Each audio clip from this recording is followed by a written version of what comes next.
Good morning students. बच्चों, राजनीति विज्ञान के क्लास में हम लोगों ने देखा था राजनीति सिद्धांत और या पॉलिटिकल थ्योरी के तहत हम लोग देख रहे थे राजनीति सिद्धांत और राजनीति विज्ञान। जिस तरह से राजनीति विज्ञान के तहत हम लोगों ने बहुत सारे विद्वानों के डेफिनेशंस को देखा, साथ ही इस संदर्भ में स्कोप ऑफ पॉलिटिकल साइंसेस देखे। आज हम लोग देखेंगे राजनीति और राजनीति विज्ञान में अंतर।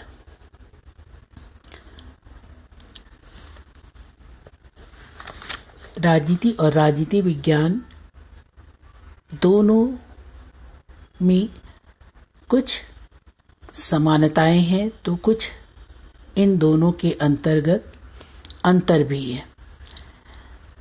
इस संदर्भ में हम लोग देखते हैं कि राज्य, सरकार और मनुष्य के राजनीतिक क्रियाकलापों से संबंधित अध्ययन विषय को राजनीति और राजनीति विज्ञान दोनों ही नामों से जाना जाता है। तो पहले के समय में या बहुत प्राचीन काल में इस प्रकार के अध्ययन के विषय को राजनीति के नाम से ही जाना जाता था, लेकिन बाद में इसके लिए राजनीति विज्ञान शब्द का प्रयोग होने लग गया। तो राजनीति और राजनीति विज्ञान में अंतर यह है कि राजनीति के विषय में केवल व्यवहारिक पक्ष का ही हम अध्ययन करते हैं और राजनीति विज्ञान के अंतर्गत विषय और सैद्धांतिक व्यवहारिक दोनों ही पक्षों का अध्ययन किया जाता है। तो इस संदर्भ में हम लोग देखेंगे यहाँ पर कि राजनीति और राजनीति विज्ञान के तहत कुछ अंतर भी है। तो जैसे हम देखते हैं यहाँ पर, अगर इसको पॉइंट वाइज देखें तो पहला पॉइंट इसमें हम देख सकते हैं कि राजनीति एक मानवीय क्रिया है और राजनीति विज्ञान उन क्रियाओं के अध्ययन का विषय है। दूसरा पॉइंट में हम लोग देख सकते हैं यहाँ पर कि राजनीति विज्ञान की अपेक्षा राजनीति का क्षेत्र व्यापक है। तीसरे पॉइंट के तहत राजनीति और राजनीति विज्ञान में उद्देश्य का अंतर होता है। यानी उद्देश्य, आप देखिए, राजनीति के तहत जो राजनीति करते हैं उनके लिए सियासत की चालें होती हैं, लेकिन राजनीति विज्ञान का उद्देश्य होता है राजनीतिक गतिविधियों का वैज्ञानिक अध्ययन करना। फिर हम यहाँ पर चौथे पॉइंट के अंतर्गत देखेंगे कि राजनीति में सक्रिय व्यक्तियों को राजनीतिज्ञ कहा जाता है और राजनीति विज्ञान के अध्ययन में संलग्न व्यक्ति को राजवैज्ञानिक या पॉलिटिकल साइंटिस्ट कहते हैं। तो इस तरह से दोनों के पेशा और प्रकृति एक दूसरे से बिल्कुल अलग हैं। अब आगे हम लोग देखेंगे कि पॉलिटिकल साइंस के अंतर्गत गैर राजनीतिक क्षेत्र में भी राजनीति का प्रवेश हो रहा है। यानी जो राजनीति है उसका प्रवेश गैर राजनीतिक क्षेत्रों के अंतर्गत भी हो रहा है। तो राजनीति व्यक्ति के जीवन के हर पहलू को प्रभावित करती है। लोकतंत्र के विकास, राज्यों के कल्याणकारी रूप और पूरे विश्व में लोगों की गतिशीलता के कारण राजनीति का प्रभाव क्षेत्र बढ़ा है और इसकी पहुंच हर घर में हो रही है।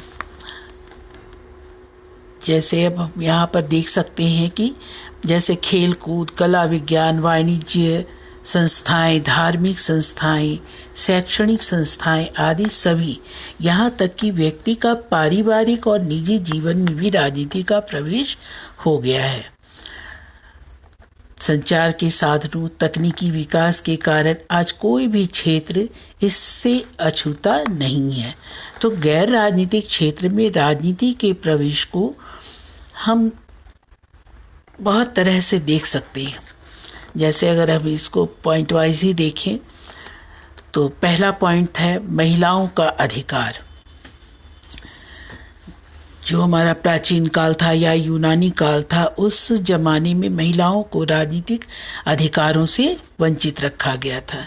लेकिन आधुनिक समय में, आज के समय में राजनीति में महिलाओं की सहभागिता बहुत ज़्यादा बढ़ गई है और इस सहभागिता बढ़ने के साथ साथ महिला सुरक्षा के प्रति राष्ट्र भी सक्रिय है, सजग है। आज पूरे विश्व में महिलाएं जो है हर एक क्षेत्र में, यहाँ मतलब राजनीतिक क्षेत्र में भी बहुत भाग ले रही हैं, महत्वपूर्ण पदों पर आ रही हैं। इस कारण भी हम देख सकते हैं कि भारत की महिलाओं के लिए संपत्ति का उत्तराधिकार के संबंध में भी कानून बना लिए गए हैं।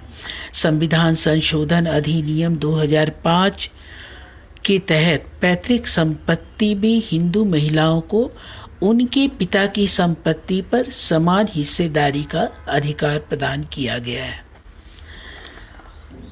तो इस तरह से राजनीतिक प्रयास हुए हैं।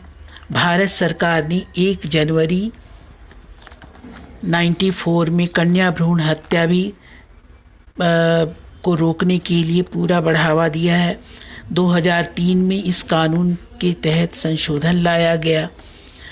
तो जन्म पूर्व और नैदानिक तकनीक रोकथाम अधिनियम 94 में लाया गया था। इसी के तहत महिलाओं के अधिकार को लेकर मुस्लिम महिलाओं की तलाक की समस्या लंबे समय से ज्वलंत राजनीतिक और बहस का विषय बना रहा है।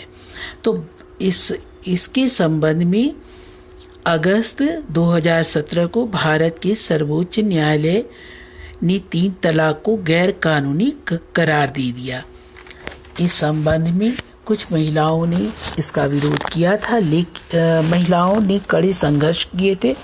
भारत में मोदी सरकार ने 3 तलाक के खिलाफ कानून बनाने के लिए सर्वोच्च न्यायालय के निर्णय के बाद संसद में विधेयक प्रस्तुत किया और लोकसभा में पास होने के पश्चात राज्यसभा में विपक्ष के विरोध के कारण पास नहीं हो पा रहा था। लेकिन फिर भी महिला सशक्तिकरण राजनीति का एक महत्वपूर्ण विषय और सरकारों का एक मुख्य एजेंडा है। फिर बालिका शिक्षा, महिलाओं के लिए निःशुल्क शिक्षा, नौकरी में आरक्षण, महिलाओं के लिए कई तरह की योजनाओं को चलाकर सरकार महिला सशक्तिकरण की दिशा में नए कार्य कर रही है। तो यहाँ पर हम लोग देखते हैं कि किस तरह से गैर राजनीति बातों पर भी यहाँ पर राजनीति नियम कानून बना करके इसके तहत लोगों को सही सुविधा मुहैया कराने का प्रयास किया जा रहा है। शिक्षा और राजनीति के क्षेत्र में भी भारत में शिक्षा के अधिकार को मौलिक अधिकार के साथ जोड़ दिया गया है। समाज में अशिक्षा को समाप्त करने के लिए राजनीतिक प्रयास किए गए हैं। गरीब और पिछड़े वर्ग तथा महिलाओं, अनुसूचित जाति एवं अनुसूचित जनजातियों को शिक्षा के क्षेत्र में कई सुविधाएं प्राप्त कराई गई है। तो इस तरह से शैक्षणिक संस्थाएं राजनीतिक क्रियाओं प्रतिक्रियाओं से बुरी तरह प्रभावित 2015 और 2016 की जवाहरलाल नेहरू विश्वविद्यालय ने नई दिल्ली और दिल्ली विश्वविद्यालय की घटना के प्रत्यक्ष इसके उदाहरण हैं। तो गैर राजनीतिक क्षेत्र में भी राजनीति अपने नियम कानून को बना करके इसमें अपना हस्तक्षेप किया है। फिर नेक्स्ट हम देख सकते हैं कि विवाह और राजनीति भी है। तो हमारे संविधान के तहत ये कहा गया है कि 18 वर्ष के कम उम्र की लड़कियों के विवाह को गैर कानूनी करार दिया जा रहा है। तो फिर इस तरह से बहुत सारी यहाँ पर चीज़ें हैं जिसमें राजनीति अपना हस्तक्षेप कर रही है। तो बच्चों, यहाँ पर हम लोगों ने देखा कि किस तरह से राजनीति और राजनीति विज्ञान में अंतर है, तथा ये राजनीति जो है ये गैर राजनीतिक क्षेत्र में भी अपना पक्ष रख रही है। उनके संबंध में नियम कानून को बना करके इन पर अपना या लोगों को सुरक्षा और सुविधा मुहैया कराने के लिए इस पर अपना हस्तक्षेप किया है। हम बच्चों, इसके आगे हम लोग फिर नेक्स्ट कंटिन्यू करेंगे नेक्स्ट क्लास में। Okay, thank you.